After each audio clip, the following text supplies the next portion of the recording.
Nós vamos conversar agora sobre os temas em destaque nesta semana com o jornalista, apresentador, roteirista, escritor Marcelo Taz.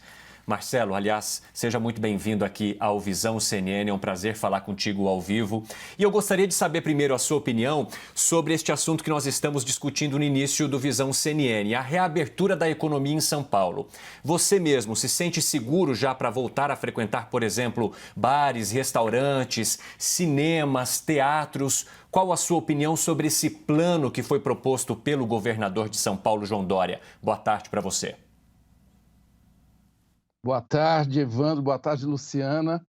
Uma alegria falar com vocês da CNN, nesses pouco mais de 100 dias, já fazendo um serviço muito importante no telejornalismo brasileiro. Olha só, eu não me sinto seguro, não. Vocês se sentem? Eu creio que é muito importante entendermos que há algo muito frágil ainda, muito frágil. Então, é importante nessa volta nós cuidarmos dessa insegurança para que, enfim, na hora da ansiedade de voltar, eu creio que está todo mundo ansioso, isso eu estou muito ansioso, né, para rever aquela vida que eu não gosto de chamar de volta ao normal, não, viu, Luciano? Eu acho que nós vamos ter uma volta ao anormal. Eu imagino que os telespectadores devem ter uma sensação parecida com essa. E nessa volta ao anormal, é importante, enfim, não termos pressa. Eu acho que essa é a primeira coisa. Eu estava acompanhando vocês aí com o prefeito Bruno Covas, por exemplo, aqui em São Paulo, falando de reabertura do Ibirapuera, que é um lugar que nós amamos. É claro que está todo mundo louco para voltar para o Ibirapuera, mas não dá para pensar para voltar para aquele Ibirapuera que nós já curtimos, vocês não acham? Bom, eu acho que a gente até gostaria de saber para você o que é o seu novo anormal daqui para frente, mas, Thais, a gente quer também ouvir muito de você sobre outros temas. Por exemplo, a gente sabe que você é muito ativo nas redes, esse mundo digital aí é o seu mundo também. E aí eu queria saber de você hoje, por exemplo, a gente viu o Facebook nos últimos tempos, só para dar um exemplo, muito pressionado por grandes empresas, pelo capital mesmo, economicamente, para não permitir mais discursos de ódio. Hoje a gente viu aí algumas contas foram ontem removidas, já numa primeira sinalização de combate a esses discursos. Como você avalia essa postura das redes? Finalmente o Facebook assumiu uma responsabilidade, né, Luciana? É importante nós olharmos para essa notícia e vermos que diferença que ela tem de outras vezes que nós já falamos de fake news. Primeira coisa é que não se trata agora de apenas fake news. O que foi investigado e descoberto, é bom dizer com todas as letras, é uma rede de manipulação de quase uma centena de indivíduos, muitos deles ligados diretamente ao governo Bolsonaro, que faziam uma espécie de coordenação, né, de muitas páginas e grupos no Facebook que, de uma forma anônima, é bom dizer, por isso que aí que está a ilegalidade, que inclusive não cumpre as regras básicas do Facebook, e aí, sem achar que o pessoal ia descobrir, eles manipulavam a informação e faziam essa informação chegar a milhões de pessoas, né? Isso vinha acontecendo desde 2018, então, portanto, é algo muito grave que está acontecendo. E não tem a ver com fake news, não. Eu vi ontem um debate sobre isso, falando que isso é censura do Facebook. Isso não tem nada a ver com censura, isso é uma rede, né, tecnicamente agora mostrada com todos os dados, que manipulava simplesmente páginas anônimas, ou páginas até que fingiam ser de jornalistas ou veículos, para tornar a informação de má qualidade, que é tudo que a gente não quer, né? Aliás, Taz, nós acompanhamos, segundo informações do próprio Facebook, né, que parte destas páginas que se passavam por perfis de veículos de jornalismo começaram a atuar com campanhas políticas, mas durante a pandemia continuaram propagando dados que, segundo o próprio Facebook, seriam ilegais ou seriam dados também fake news, vamos dizer assim. E aí eu gostaria de saber de você, em relação aos dados que envolvem a pandemia da Covid-19, a gente acompanhou já inúmeros embates envolvendo essas divulgações, envolvendo a quantidade de mortes, de casos. Como que você acredita ou de que forma que você analisa a divulgação destes dados para a população? Ela foi responsável? Ela realmente conseguiu chegar da forma como era esperada? Ou as autoridades, enfim, entre estados e governo federal dificultaram isso? Antes de mais nada, é bom dizer que todos nós, né, que estamos diante desse drama terrível, ficamos mais atentos às notícias. Isso é um ponto muito positivo. Agora, não há nenhuma dúvida, eu posso falar assim, sem nenhuma paixão sobre isso, que este governo foi muito irresponsável com as informações. Não apenas com as informações oficiais, mas também com o comportamento, né? Todo mundo que vê um líder que não se cuida tende a achar que tudo bem, né? E, infelizmente, inclusive, vimos agora o presidente sendo vítima, né, do que ele negava. E é claro que ninguém deve comemorar isso. Agora, eu espero que surja daí uma coisa menos polarizada, né? Que a nossa conversa não fique em torno de eu falei, tá vendo, sabe? Uma coisa que fique uma briga de futebol, de arquibancada, mas sim que a gente aprimore o que importa, né? O discernimento, entender que situação é essa que nós vivemos, né? Se cloroquina, que é um... Eu tenho amigos fora do Brasil que falam assim, a gente não está entendendo como que vocês aí estão discutindo cloroquina na mídia, cloroquina aqui na Inglaterra, aqui na Alemanha, é uma discussão entre cientistas, né? Não é uma discussão popular. Aqui virou conversa de botequim e é muito perigoso, é bom a gente dizer, né? Se você sai usando substâncias que não são comprovadas cientificamente. E não preciso nem dizer, a pessoa que mais virou garoto propaganda dessa discussão, infelizmente, foi o presidente Bolsonaro. Marcelo Taz, ainda sobre essa divisão que existe no Brasil, a gente que é jornalista sabe, aqui a gente vai perguntar, ouvir dos médicos, inclusive, ou ouvir a opinião das pessoas, e a gente vê muito discurso em relação a isso também, discurso de ódio, muitas vezes. Então, assim, a gente está vivendo num momento muito difícil, não só no Brasil, nos Estados Unidos e boa parte do mundo também, dessas ofensas. E aí eu quero falar exatamente sobre discurso de ódio.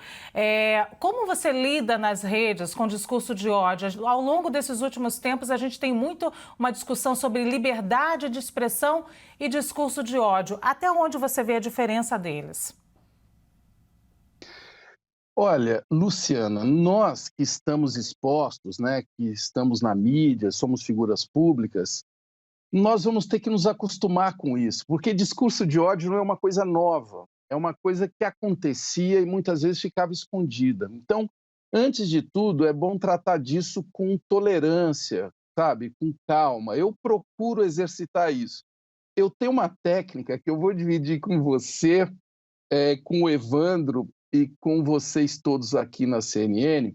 Eu tenho uma pastinha no meu computador que se chama Amam Me Odiar, tá certo? Toda vez que eu recebo um discurso de ódio, ou mesmo um discurso exagerado de paixão, de alguém que me acha o máximo, eu deixo dormindo nessa pastinha.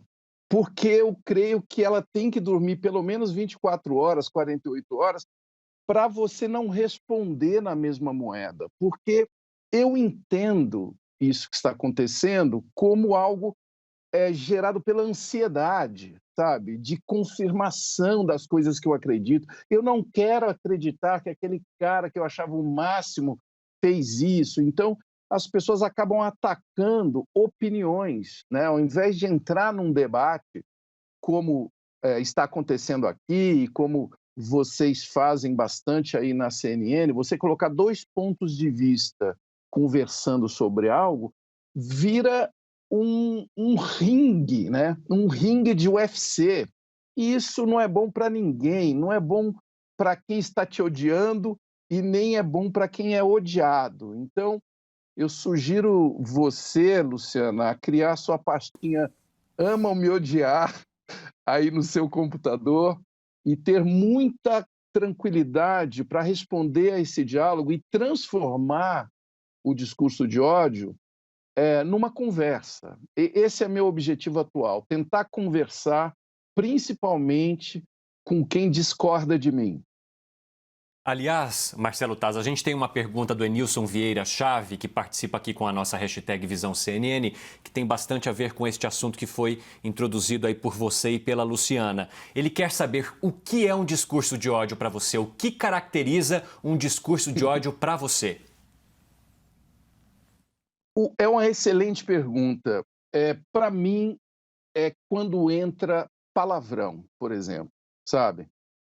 Quando entra um palavrão, significa assim, olha, eu não estou afim de conversar com você. Eu estou botando um ponto final aqui na nossa conversa. Então, para mim, isso caracteriza um discurso de ódio. Agora, a pergunta é tão boa porque é difícil calibrar o que é um discurso de ódio, né? Dependendo do seu estado emocional, às vezes um boa tarde mal colocado é um discurso de ódio, entendeu? Então, temos que ter, novamente, muita tranquilidade para receber esse tipo de resposta, né, de pessoas que estão nos vendo e muitas vezes elas estão numa situação que nós não conhecemos, né? Elas estão vivendo dramas, elas estão vivendo dúvidas cruéis sobre a vida delas, e aí uma coisa que você fala mal colocada, pronto, vira algo que atinge aquela pessoa e ela reage para você de uma forma, enfim, que você se sente atingido. Então, para mim, é assim, palavrão, tá certo?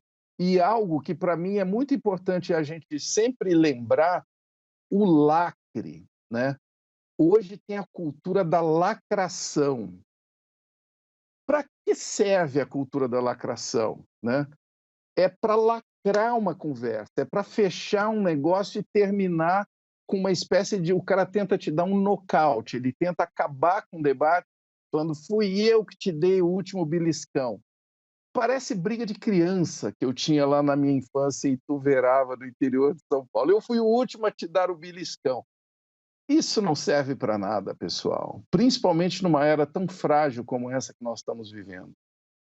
Mas, Marcelo Taz, tem uma diferença entre a opinião e essas brigas, essas opiniões mais agressivas e, por exemplo, ameaças de morte? Só para a gente tentar aqui colocar na mesa para o nosso telespectador, porque muitas vezes as pessoas sofrem o discurso de ódio vindo com ameaça de morte junto, né? É claro, não, tem coisas terríveis acontecendo, né? Tem as ameaças de morte, tem uma coisa que é muito nociva e que é difícil de medir, por exemplo, que é a pressão psicológica, né? Pessoas que são pressionadas de uma forma absolutamente cruel, né? E muitas vezes mulheres, nós estamos acompanhando nessa pandemia uma violência contra a mulher inédita, é bom dizer, né?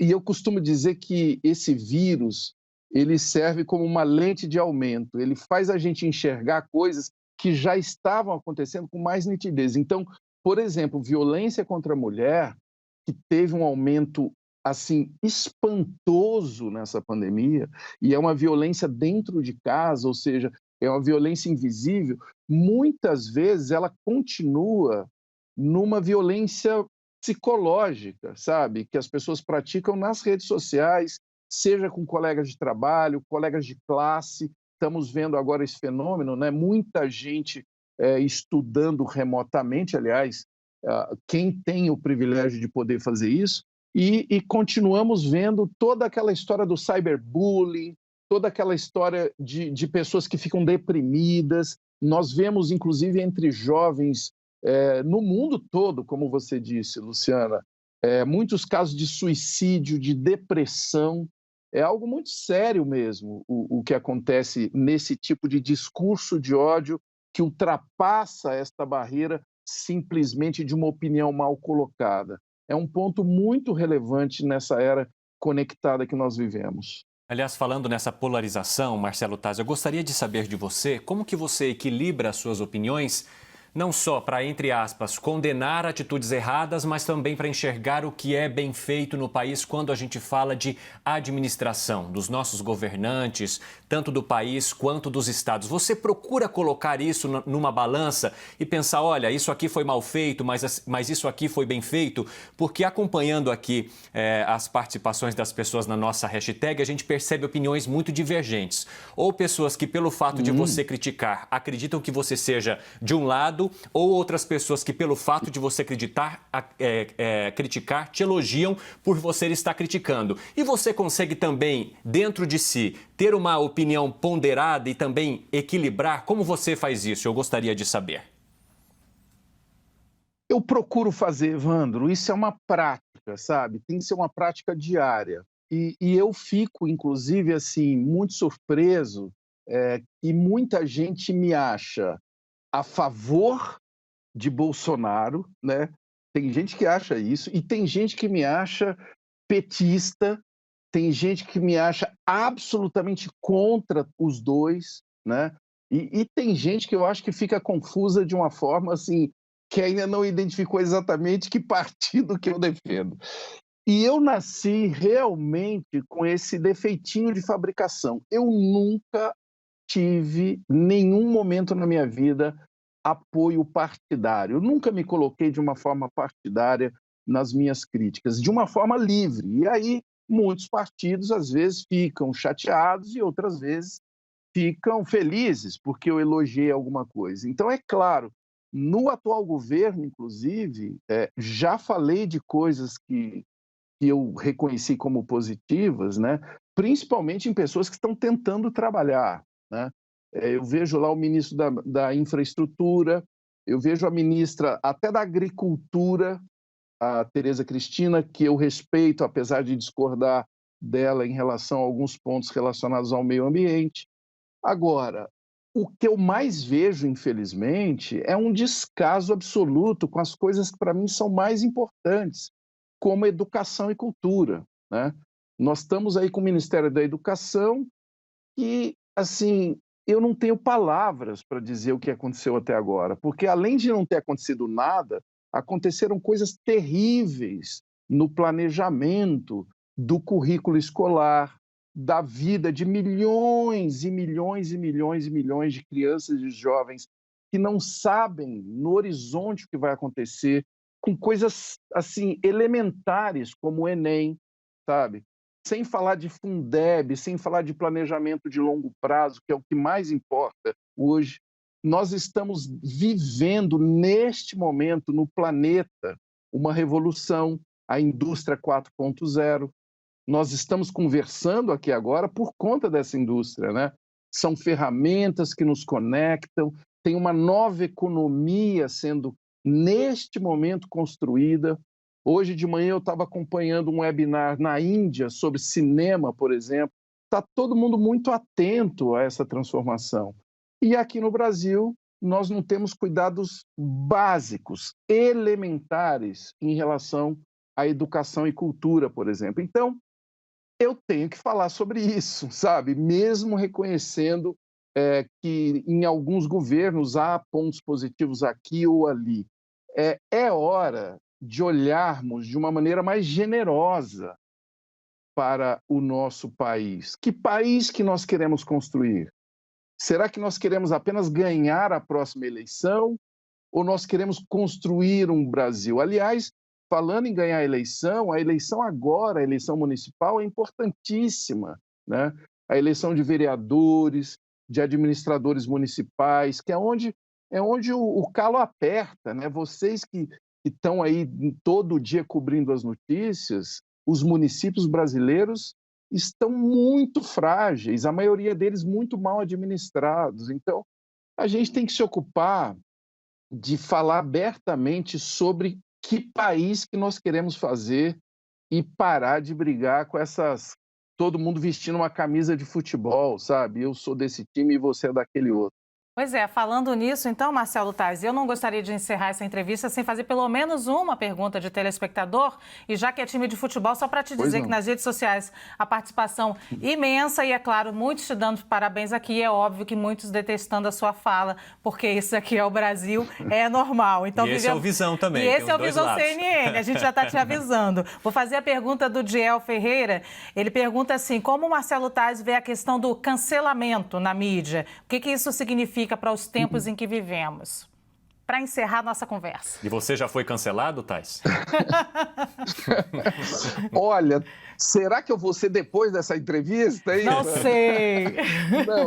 Não, eu não fui. E veja bem, para mim, cancelamento é o fracasso da comunicação. É na hora que acabou todas as formas de você continuar um diálogo, sabe? E não faz bem para ninguém, não faz bem para quem promove o cancelamento, não faz bem para quem é cancelado. E eu gosto muito de agradecer a Papai do Céu todas as oportunidades que eu tive de trabalhar com comunicação. Então, eu tenho várias gerações que me acompanham, sabe? Desde programas infantis na TV Cultura, as séries Rá-Tim-Bum, o CQC, o Varela. Hoje eu sou professor de inovação no IBMEC, tento entender essa confusão toda. Tenho lá o programa O Provoca na Cultura, onde eu procuro levar gente de todos os matizes. Por isso que eu admiro muito esse tipo de conversa que nós tivemos aqui na CNN Brasil, sabe? É muito importante, e os telespectadores que estão me vendo, gostando ou não, nós entendermos que é só assim, com conversas abertas, livres, dentro de uma tranquilidade mínima possível para poder ouvir a pergunta e responder, que nós vamos sair dessa, pessoal. Não, isso daqui não é uma disputa de par ou ímpar, ou deu par ou deu ímpar. A realidade é muito mais complexa. Nós temos um país para construir e, principalmente, com oportunidades iguais para todos, independentemente de ideologia. Nós precisamos aumentar as chances de mais pessoas terem acesso a essa conexão que nós temos aqui agora com vocês dois aí e a esse tipo de conversa para fazer o que importa, né? Uma nação mais próspera e com oportunidades iguais para todos.